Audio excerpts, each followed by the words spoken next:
Amém.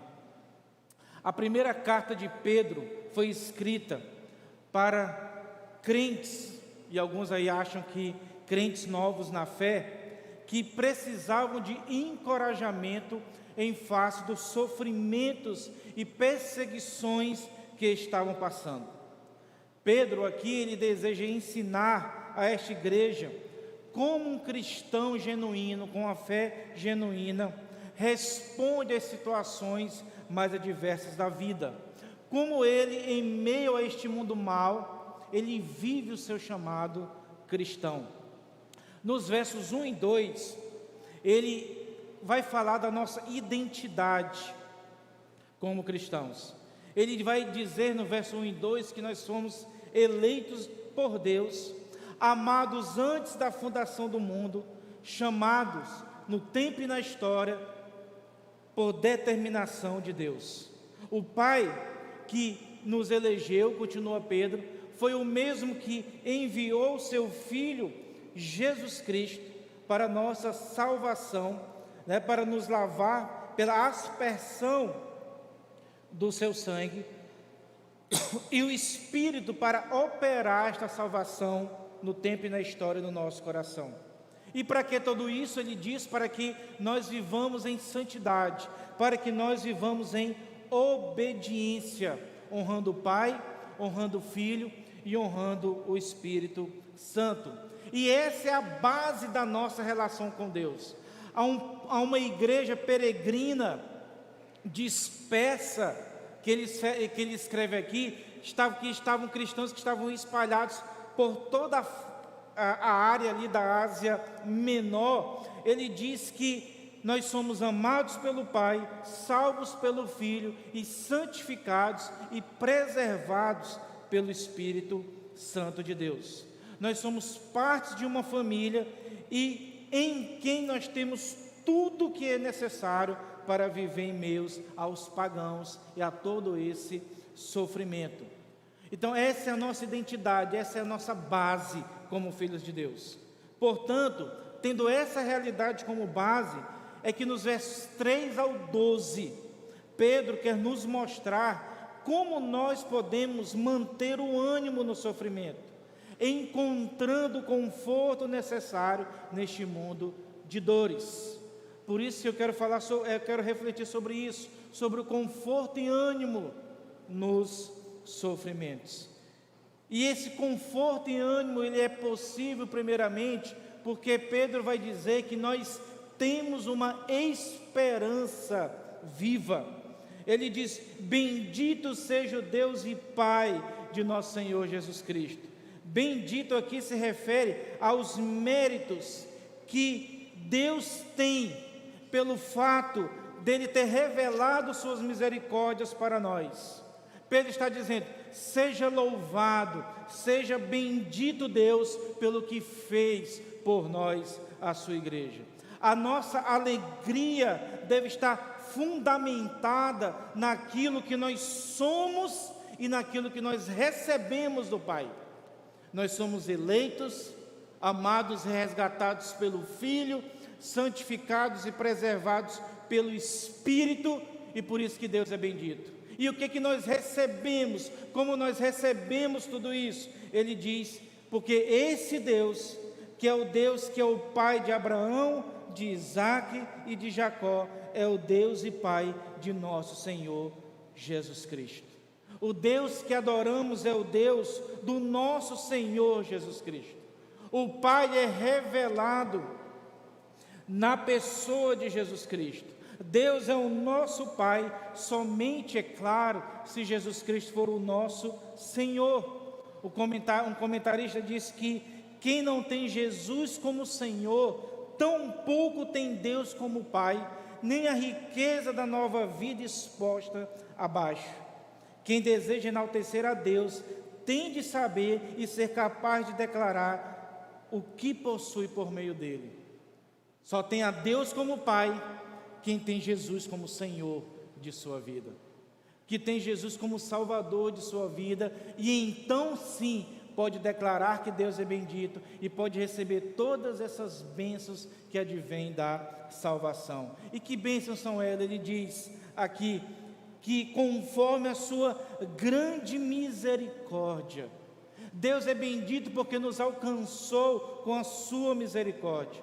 O fundamento da nossa salvação, aqui diz Pedro, não é uma fé prevista, nem algo sobre o qual Deus viu antes em nós, mas a sua misericórdia que se revelou antes de todas as coisas.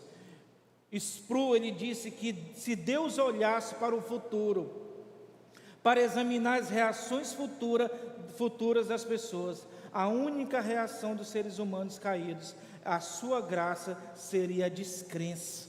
As pessoas não são eleitas por causa da fé, mas são eleitas para ter fé. A fé em si é resultado da graça eletiva de Deus. Foi uma decisão soberana de Deus nos salvar.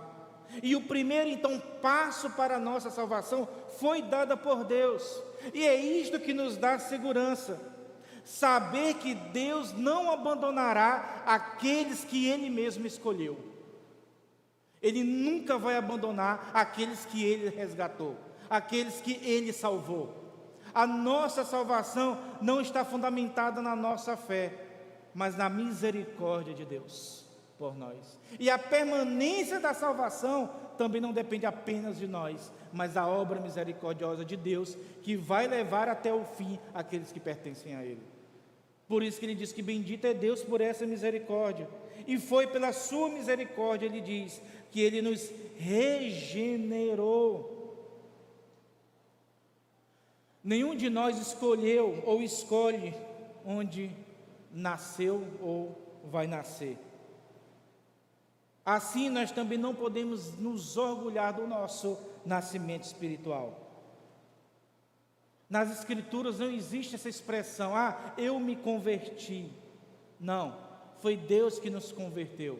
Foi Deus que nos fez nascer de novo. Jesus já havia dito em João capítulo 3, verso 7, que a salvação é uma obra do Espírito em nós. Não se surpreenda do fato de eu ter dito, disse Jesus, é necessário que vocês nasçam de novo. O vento sopra onde quer. Você o escuta, mas não pode dizer de onde vem nem para onde vai. Assim acontece com todos os nascidos do Espírito Santo. Essa regeneração aqui é um novo nascimento. É a vida espiritual de Deus infundida em nós, pelo Espírito Santo. Nós estávamos mortos em delitos e pecados. Morto não reage, morto não tem vontade, mas Deus nos deu vida pelas suas misericórdias. Efésios capítulo 2. Ele nos regenerou, nos deu vida para que pudéssemos responder a essa graça salvadora. Mas Deus fez tudo isso para quê? É que Pedro então vai dizer, Ele nos regenerou para uma esperança viva, por meio da ressurreição de Jesus Cristo dentre os mortos. Deus fez tudo isso para que nós tivéssemos uma esperança viva, algo que não se extingue por circunstâncias difíceis. Essa nova vida, essa nova esperança é fundamentada na ressurreição de Jesus. A ideia de Pedro aqui é que o mesmo poder que operou no corpo mortal de Jesus Cristo, o ressuscitando dentre os mortos, é o mesmo poder que nos dá a vida eterna e que nos garante uma esperança futura, que é a ressurreição dos crentes de Jesus no dia final. É o mesmo poder que opera em nós. É por isso que Paulo disse, mas Deus, que é riquíssimo em misericórdia, pelo seu muito amor com que nos amou, estando nós ainda mortos em delitos em pecados, nos vivificou juntamente com Cristo, pela graça sois salvos, e nos ressuscitou juntamente com Ele, e nos fez assentar nos lugares celestiais em Cristo Jesus. Efésios 2, versos 4 a 6. Jesus nos ressuscitou por meio dessa salvação. E o mesmo poder que opera em Cristo é o mesmo poder que opera em nós. Por isso que eu cito novamente Sproul, que ele diz: nascemos de novo, não apenas para termos uma melhor qualidade de vida neste mundo, não simplesmente para termos uma segunda oportunidade, mas para vivermos uma vida que durará para sempre, sustentada pelo poder de Cristo ressurreto. Pensem bem, esse poder que ressuscitou Jesus do túmulo é o mesmo poder que opera em mim e em você. É o mesmo poder que nos dá esperança da ressurreição futura. É isso que deve nos manter firme em face dos sofrimentos e perseguições, porque a nossa esperança está fundamentada em Cristo Jesus, e Ele é o fundamento seguro. Hebreus capítulo 6, versos 19 e 20, ele diz: temos esta esperança como âncora da alma, firme e segura, a qual adentra o santuário interior, por trás do véu, onde Jesus, que nos precedeu, aquele que foi antes, para nos garantir a nossa ida, entrou em nosso lugar, tornando-se sumo sacerdote para sempre, segundo a ordem de Melquisedeque. Essa esperança nos foi garantida então pela ressurreição de Cristo. Esta esperança deve trazer a todos nós ânimo e conforto no tempo presente.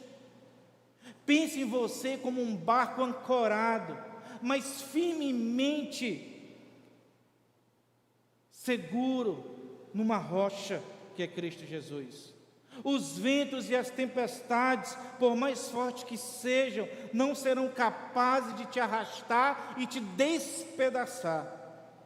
O barco pode até balançar, mas não irá naufragar, porque o teu capitão, Jesus Cristo, é um poderoso navegador que te levará seguro para o destino final. Essa é a nossa esperança, esperança viva. E essa esperança que temos em Cristo deve confortar e animar o nosso coração. Mas há uma segunda verdade aqui no texto que ele nos traz. É que nós temos uma herança reservada nos céus. Ele continua no verso 4: para uma herança que jamais poderá perecer, macular-se ou perder o seu valor. Herança guardada para vocês nos céus. Herança é algo que ainda você vai receber. Claro que tem gente que por maldade mata os pais para receber a herança antes, né? Mas herança normalmente é algo que você ainda vai receber. Nós ainda não recebemos e não experimentamos tudo que a salvação nos promete. Ainda mais, Deus nos prometeu uma herança. É tudo aquilo que nós já recebemos e receberemos ainda plenamente em Cristo Jesus. Quem tem Jesus Cristo como Senhor, tem essa promessa garantida, essa herança garantida. E Ele diz que essa herança não perece, ela não perde o seu valor, porque conforme Efésios 1, verso 13 e 14, ela é selada pela assinatura do Espírito Santo em nós. Ela não pode macular, ela não pode ser manchada pelo mal. Provavelmente aqui sendo uma referência à nossa ressurreição corporal, que o nosso corpo, essa herança que nós vamos receber do corpo ressurreto no final, não será mais um corpo corruptível, não será mais um corpo afetado pelo mal, e ela não perde o valor. A nossa herança, o tempo não manchará, e o tempo também não vai deteriorar essa nossa herança. A salvação, ela não perde a beleza e o vigor por causa dos nossos sofrimentos e por causa dos nossos pecados. Essa herança já está pronta, só nos aguardando. Nós ainda não a recebemos, mas nós já tomamos posse dela pela fé. Como Abraão. Hebreus 11 diz que ele, pela fé, ele tomou posse da terra. Ainda que fisicamente vivo, ele ainda não tenha tomado posse dela. Que a descendência dele é que vai tomar posse da terra prometida. Mas ele a tomou pela fé. Ela está guardada nos céus, onde ninguém pode roubar ou destruir. Ninguém pode ir lá e roubá-la. Ninguém pode ir lá e destruí-la. Ela é nossa, ela é do povo de Deus. É uma herança reservada, guardada para nós. Por isso que a nossa esperança é viva, certa. É como um cheque que você recebe e você tem a certeza que quando for compensá-lo, o dinheiro estará lá. É como um hotel que você reserva a sua vaga e você tem a certeza que quando chegar lá, ninguém tomou a sua vaga. Essa herança, provavelmente na carta de Pedro, é o corpo ressurreto e os novos céus e a nova terra. A herança que está reservada para nós é um corpo sem mácula, é um corpo sem pecado, é um corpo que não vai enfrentar mais os sofrimentos, é um corpo semelhante ao de Cristo Jesus, onde nós viveremos no novo céus e na nova terra, onde não haverá dor, nem morte, nem tristeza, nem percas. Essa é a nossa herança. Isso deve nos trazer conforto. Pense no povo de Deus aqui, muitos que estavam perdendo seus bens, perdendo suas casas. Era o que estava acontecendo nessa época, era muito comum isso nessa época. E Deus está dizendo para ele: vocês perderam as suas casas neste mundo, mas no céu há uma herança reservada para vocês. Vocês também podem ter perdido as riquezas deste mundo, mas tem tesouro celestial reservado para vocês nos céus. Não desanimem, continuem firmes. Terceiro, o conforto e ânimo também vem, porque Pedro diz que nós somos protegidos pelo poder de Deus. Ele continua que, verso 5, mediante a fé, vocês são protegidos pelo poder de Deus, até chegar à salvação prestes a ser revelada no último tempo. Outra certeza que o salvo tem é essa proteção de Deus sobre ele. Deus trará e já está trazendo juízo sobre este mundo. O mundo rebelde, ele responde a todo esse sofrimento e provação perseguindo o povo de Deus. Deus, porém, nos protege, vigia e nos guarda. E como é que nós obtemos isso? Ele diz: pela fé. É pela fé, crendo nas promessas, que nós perseveramos. Pois sabemos, como ele diz a ele aqui, que a salvação está prestes a ser revelada, que é essa herança que nós aguardamos, salvação plena. A nossa salvação agora é parcial e será aperfeiçoada no futuro.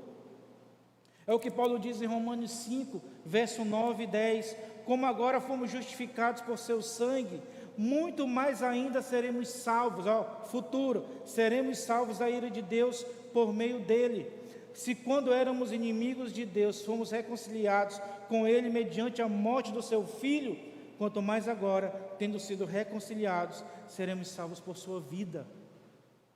Observem que quando Pedro diz aqui no verso 5, até chegar à salvação, é porque nas Escrituras a salvação ainda tem 3 dimensões. A primeira é a dimensão passada, como lida aqui em Romanos capítulo 5, verso 9 e 10. Nós somos salvos, ou seja, a nossa culpa foi removida, os nossos pecados foram perdoados. Então eu já fui regenerado, eu já fui justificado e eu já fui adotado por Deus. Eu sou salvo por Cristo Jesus. Mas a salvação também ela tem uma dimensão presente. porque Deus está nos libertando do poder do pecado, que nós chamamos de santificação. Romanos 6,14 fala sobre isso. Nós estamos no processo de crescimento espiritual, de amadurecimento, onde Deus vai nos libertando diariamente dos pecados em nossa vida. Mas a salvação também tem uma dimensão futura, que é essa que Pedro aqui fala. É a libertação plena da presença do pecado. Um verdadeiro crente foi livre da culpa do pecado, foi livre do poder do pecado, e um dia será livre da presença do pecado. Por isso que diz que nós aguardamos ainda essa salvação, que é essa liberdade total da presença do mal e do pecado, no mundo e em nossa vida. E esse mesmo poder que guarda a nossa herança nos céus, é o mesmo poder que preserva aqueles que irão receber a herança. Estamos seguros porque a nossa vida está escondida em Cristo. Colossenses 3,3. Da mesma forma, Paulo declarou com confiança em 2 Timóteo 4,18: o Senhor me livrará de toda obra maligna e me levará a salvo para o seu reino celestial. A Ele seja a glória para todo sempre. Amém. Meus irmãos, Deus está protegendo cada um de vocês. Deus é poderoso para guardá-los, para vigiá-los. Às vezes nós dizemos assim: Deus está no controle. Deus está no controle de quê?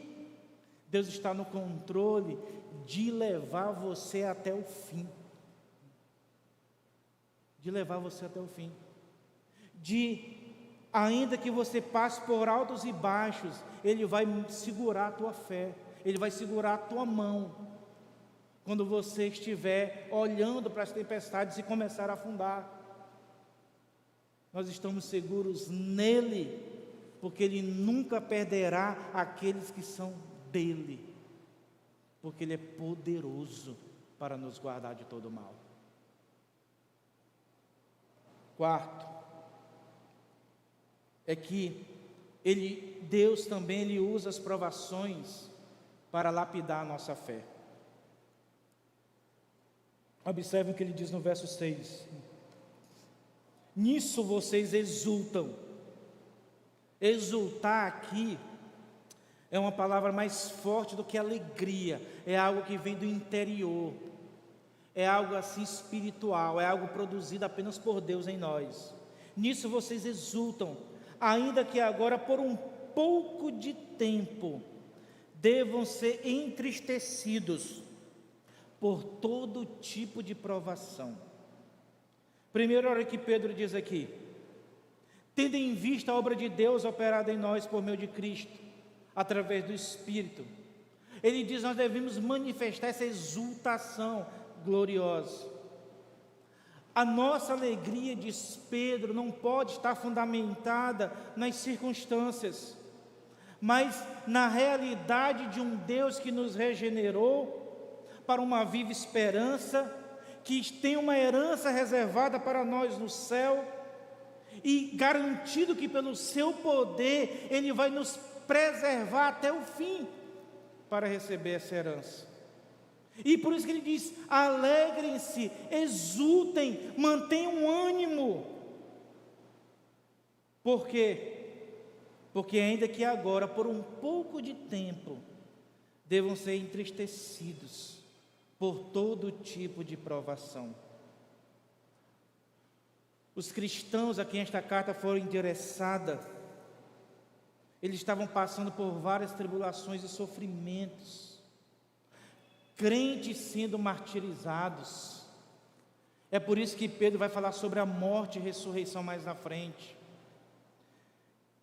Crentes estavam perdendo seus empregos, muitos estavam tendo seus bens confiscados, e muitos estavam desanimados, muitos estavam perplexos, perdendo filhos, perdendo parentes, perdendo os irmãos da igreja por causa da perseguição.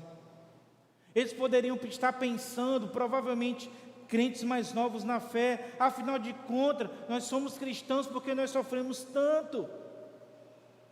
E isso, irmãos, a carta de Pedro é muito importante. Eu gosto de dizer assim, se o pastor está sofrendo numa igreja, leia 2 Coríntios. Se o crente está lidando com sofrimento quase que insuportável, leia 1 Pedro.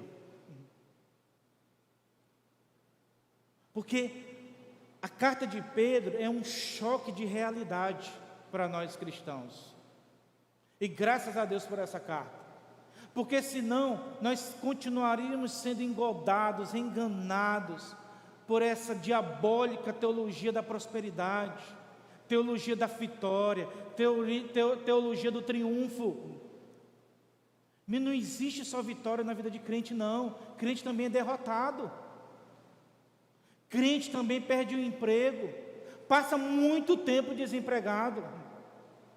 Crente também está sofrendo nessa pandemia, ganhando pouco. Dá uma tristeza ir no supermercado hoje. 2 sacolinhas dá R$70. Quando é dia de promoção. Quando é dia de promoção. Não tem um crente que não esteja sofrendo nessa pandemia, que não tenha tido percas físicas, emocionais, familiares. E não tem esse negócio, nós podemos enfraquecer na fé. Nós percebemos muitos irmãos desanimados, com a cabeça cabisbaixos, andam com a cabeça olhando para o chão. Acontece, faz parte da vida cristã. E Pedro diz, isso vai acontecer com vocês. O crente foi chamado para uma vida de sofrimento e angústia por causa deste mundo mau, e ele fica ansiando por aquele grande dia. Ele sabe que existe uma herança reservada para ele no céu, e enquanto essa herança não chega, ele sofre nessa terra, porque ele vê essa angústia, ele vê as injustiças, ele vê o seu próprio sofrimento que não acaba. E o apóstolo Pedro não está sozinho em dizer isso para nós. O que Tiago diz no capítulo 1, verso 2? Meus irmãos, considerem motivo de grande alegria o fato de passarem por diversas provações, pois vocês sabem que a prova de sua fé produz perseverança. E ele está corroborando com Pedro, porque ele diz assim, por que nós devemos nos alegrar, ainda que passando por muitas provações e sofrimentos? Ele diz, verso 7, assim acontece para quê? Com um propósito, para que fique comprovado, confirmado a fé que vocês têm. Por quê? Porque as provações purificam o nosso caráter. Porque as provações, elas vão testar a nossa fé. Porque nas provações que Deus está revelando o teu coração. Pense nisso, é nas provações e nos sofrimentos que Deus está revelando o que está no teu coração. Ainda que essas provações sejam provocadas por pessoas hostis ao Evangelho, que é o que estava acontecendo aqui, ainda que seja então por uma pandemia, ou por uma doença, ou qualquer coisa que nos traga desconforto físico, mental e espiritual, Deus, em sua providência, está usando isso para testar a nossa fé. Deus está usando tudo, irmãos, a doença, o distanciamento social, a perca financeira, o caos político, o caos econômico, o caos social, para purificar a nossa vida. E a forma como você tem enfrentado essa pandemia, com alegria ou reclamação, contentamento ou tristeza, satisfação ou tédio, confiança em Deus ou nos homens ou remédios, esperança ou desespero, indica a qualidade da sua fé, demonstra em quem ou em que você deposita a sua confiança última.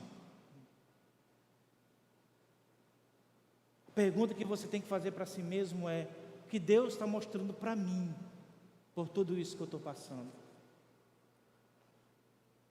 Talvez Deus queira corrigir expectativas erradas no seu coração, a respeito da vida cristã. Talvez Deus esteja provando, para ver se você realmente vai seguir a Cristo de todo o teu coração. Talvez Ele está te ensinando a ser mais perseverante, a aprender a ser contente, ainda que na escassez, a amar o seu cônjuge, ainda que ele seja difícil. E aí você vai ter que demonstrar um amor de Deus por ele ou por ela. Não é um amor comum, é um amor sobrenatural.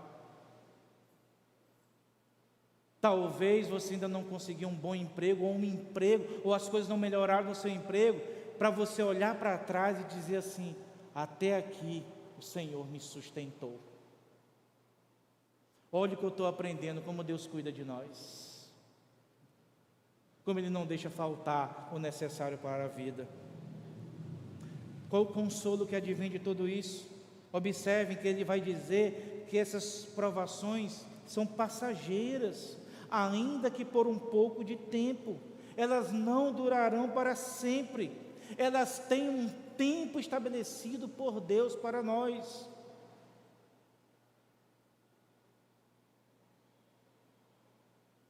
Talvez ainda não acabou na sua vida, porque Deus ainda não terminou de lidar com você, não terminou de lidar com o seu coração, mas ela vai passar. Não, essa pandemia não passa. Passa. Nem que seja daqui a 3, 4 meses, ela passa. E se não passar, ela vai passar quando Jesus voltar, mas um dia ela passa.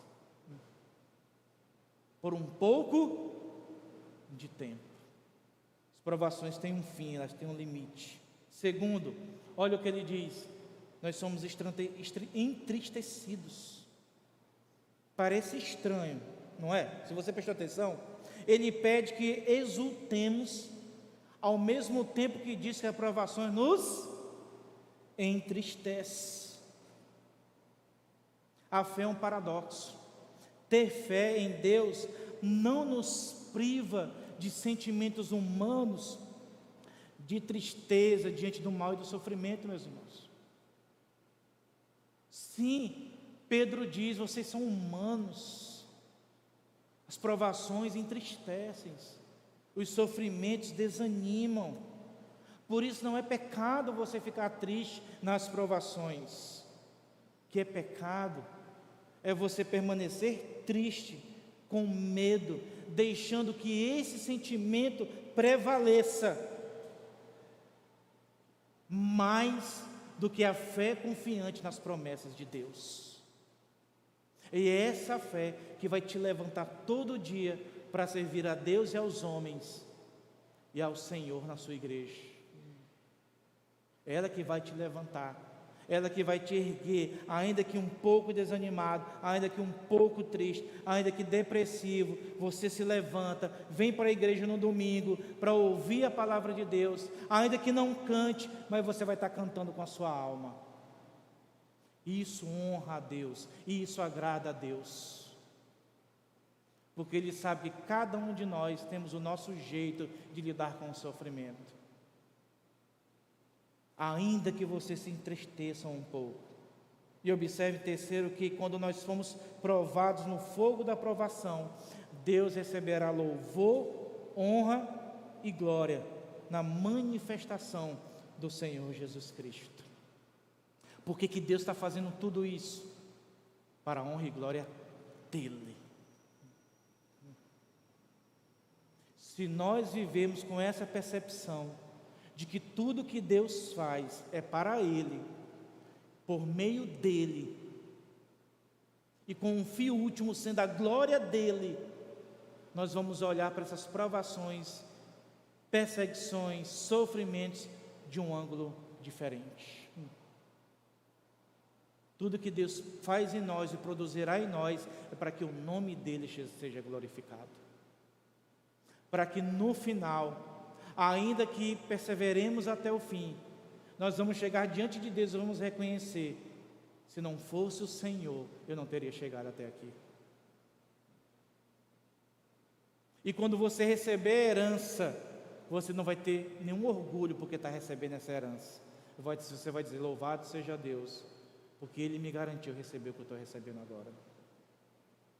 Tudo que Deus faz é para a sua glória, não é para o nosso conforto, não é para a nossa felicidade primeira, mas para a sua glória. Tudo que Ele está fazendo nessa pandemia, ainda que nós não enxerguemos, tudo que Ele está fazendo na sua vida, ainda que você não enxergue agora, é para a glória do Senhor. Por isso exultem. E quinto, nós recebemos conforto e ânimo porque a alegria que nós manifestamos neste momento expressa nosso amor por Cristo. Olha o que ele diz, verso 8: mesmo não tendo visto, vocês o amam, e apesar de não verem agora, creem nele e exultam com alegria indizível e gloriosa. Pedro se alegra, porque ele diz o seguinte: eu sei que vocês amam a Jesus Cristo, eu sei que vocês amam Jesus, porque eu tenho visto vocês suportarem as provações. Vocês não veem Jesus fisicamente, mas pela fé vocês o veem, e por isso permanecem firmes. Lembra das palavras de Jesus para Tomé em João 20, 29? Porque me viu, você creu. Felizes os que não viram e creram. Felizes aqueles que, ainda que não consigam enxergar, ainda que a sua vida esteja escura, ainda que hajam trevas, você permanece firme, porque você confia em Cristo Jesus, porque você ama Jesus. É como se você, durante a semana, a pessoa olhar para você e dizer assim: fulano, fulana, como é que você pode manter um ânimo, uma alegria diante de tudo isso? Você diz: porque eu amo o meu Senhor, porque eu confio nele, porque eu creio nele. E você pode ser honesto, ainda que eu não entenda, ainda que doa, mas eu amo o Senhor, mas eu permaneço firme nele. É isso que Pedro está dizendo. Essa alegria indizível e gloriosa é uma operação sobrenatural de Deus em nosso coração. É essa alegria que vem do Espírito, que fez Paulo e Silas adorarem a Deus, ainda que acorrentados. Atos 16, 24 e 25. Tendo recebido tais ordens, ele os lançou no cárcere interior e lhes prendeu os pés no tronco. Por volta da meia-noite, Paulo e Silas estavam orando e cantando hinos a Deus, e os outros presos o ouviam. Aqui ele não está dizendo que é para você ligar som alto na sua casa na semana, para incomodar os vizinhos, né, e mostrar como você está feliz, apesar do sofrimento. Aqui ele está dizendo que as pessoas vão olhar para a tua vida, a despeito de toda a dor e sofrimento, e vão ver ali alguma alegria, vão ver ali um contentamento, não um coração murmurador, mas uma pessoa firme. E isso vai trazer um bom testemunho sobre a pessoa de Deus. Isso que Paulo e Silas experimentaram, isso que todo crente experimenta nos momentos de dores, não tem como explicar. É uma experiência pessoal de quem ama o Senhor e que crê nas promessas de Deus. É um redirecionamento das afeições para Cristo, não deixando que as circunstâncias definam a fé e a alegria. O crente é aquele que consegue manter a alegria no sofrimento, porque ele não fixa o seu olhar nos sofrimentos, mas ele fixa o seu olhar em Cristo, que já venceu tudo por mim e por você.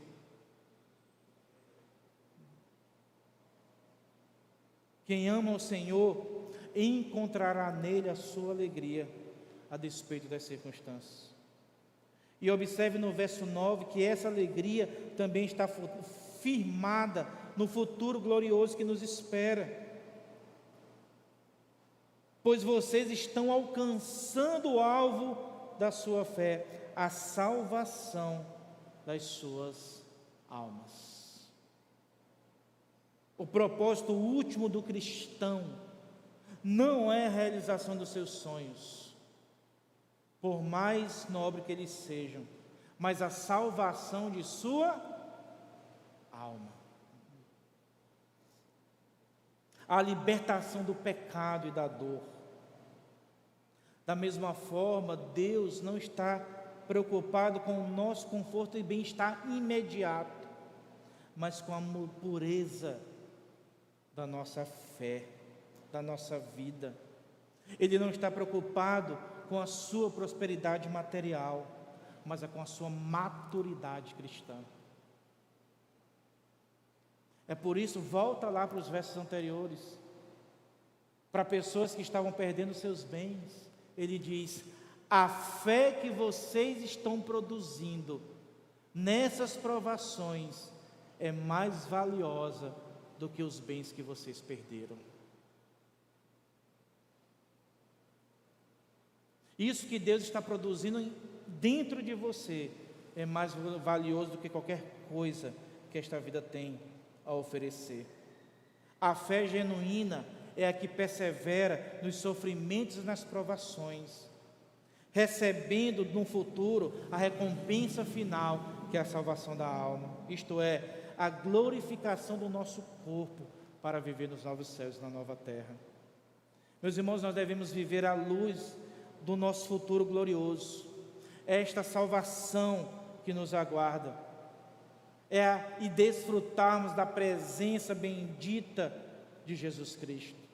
É por isso que Paulo também, à luz dessa esperança, ele disse em 2 Coríntios capítulo 4, verso 16 a 18: por isso não desanimamos, embora exteriormente estejamos a desgastar-nos, interiormente estamos sendo renovados dia após dia, pois os nossos sofrimentos leves e momentâneos estão produzindo para nós uma glória eterna que pesa mais do que todos eles.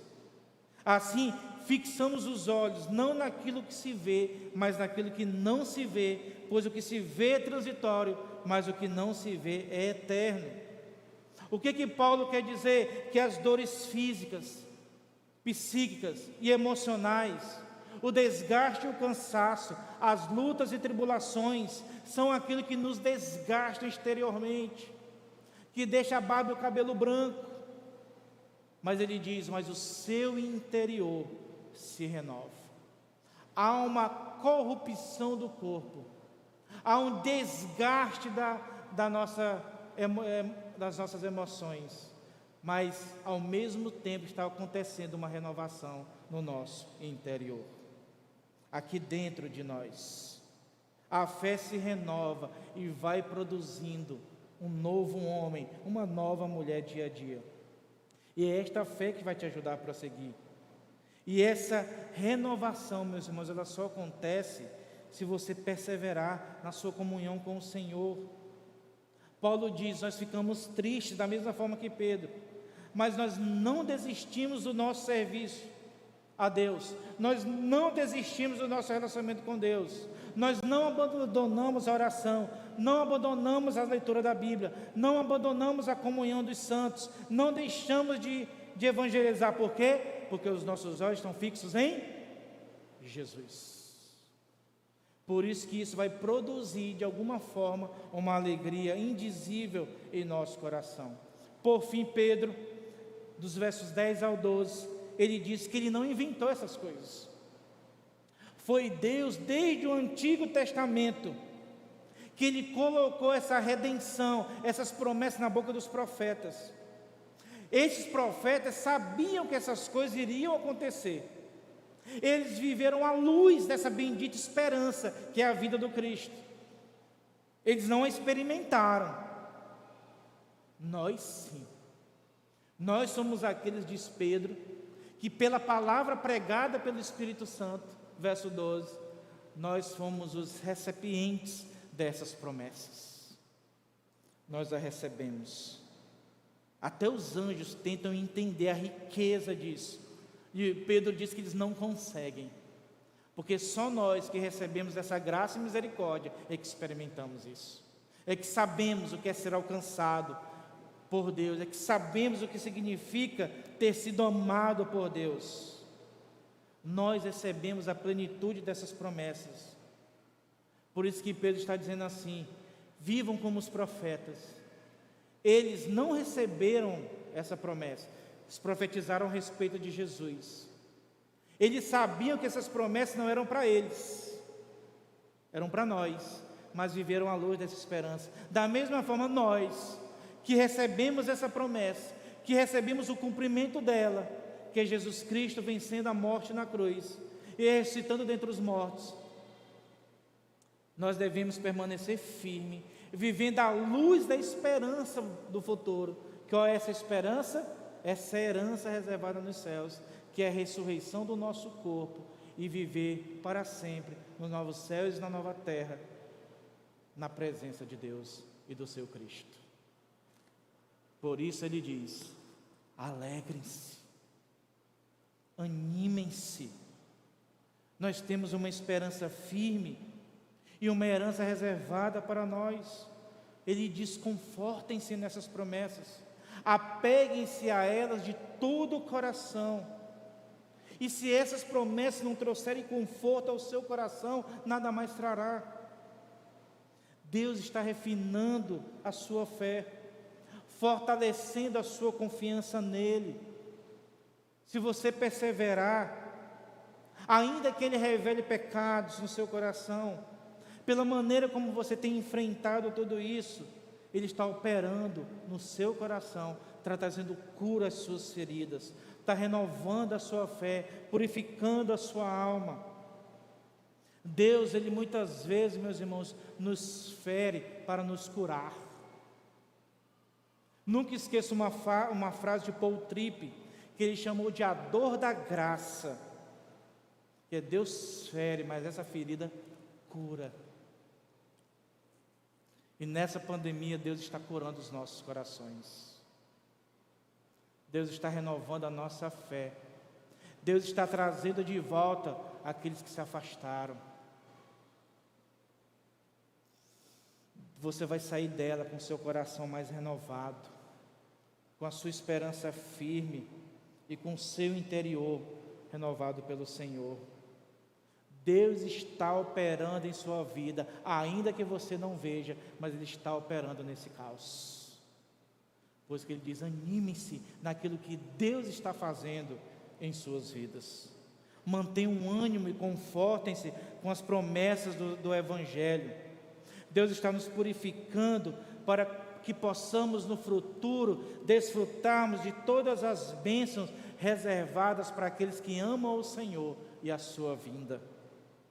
Alegrem-se por todos os benefícios que nós temos em Cristo Jesus. Que Ele seja a tua alegria, o teu conforto e o teu ânimo. Feche seus olhos. Te louvamos, nosso Deus e Pai. Bendizemos ao Senhor, que é o Pai de nosso Senhor Jesus Cristo, o nosso Salvador, o nosso Senhor. Bendito, ó Deus, seja o Senhor, que nos elegeu antes da fundação do mundo, nos amou e enviou o teu Filho amado Jesus Cristo para morrer na cruz pelos nossos pecados, ainda quando éramos teus inimigos, e nos santificou, nos selou pela obra do teu Santo Espírito, ó Deus. E agora temos muitas promessas reservadas para nós. Temos uma esperança firme e viva. Temos uma herança reservada nos céus para nós.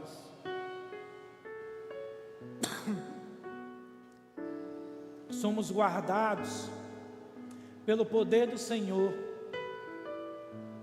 e experimentamos a alegria que é a força do Senhor em nós, ó Deus. Temos a certeza de que o Senhor está purificando a nossa fé, está nos fazendo, ó Deus, sermos mais firmes e perseverantes, está renovando o nosso interior. Temos a certeza de que o Senhor há de nos preservar até o fim, ó Deus. Que, ó Deus, essas promessas do Senhor animem o nosso coração, ó Deus,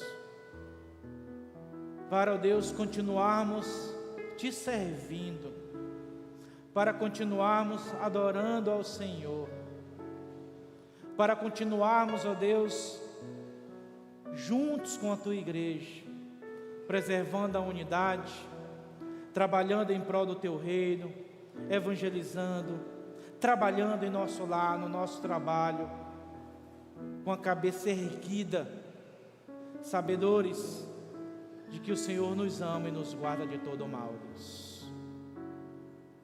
Que essa esperança nos mantenha firme, ó Deus. Que essa esperança bendita do Senhor nos anime, ó Deus, para este ano te servir, ó Deus, nesses 40 anos do Evangelho pregado por essa igreja, ó Deus.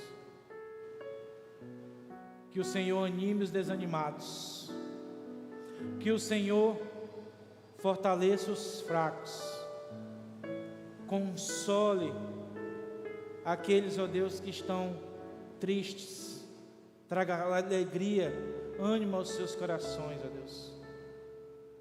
E que, ó Deus, no meio de tudo isso, nós iremos sair com a certeza de que o Senhor purificou a nossa fé, nos ajudou a perseverar, manteve a nossa esperança e nos renovou interiormente, ó Deus. Por isso que sairemos de tudo isso, ó Deus, firmes, olhando para Jesus, não tirando os olhos dele, que é o autor e consumador da nossa salvação, Deus. Que o Senhor, meu Pai, aplique poderosamente a tua palavra em cada coração. Em nome de Jesus, amém.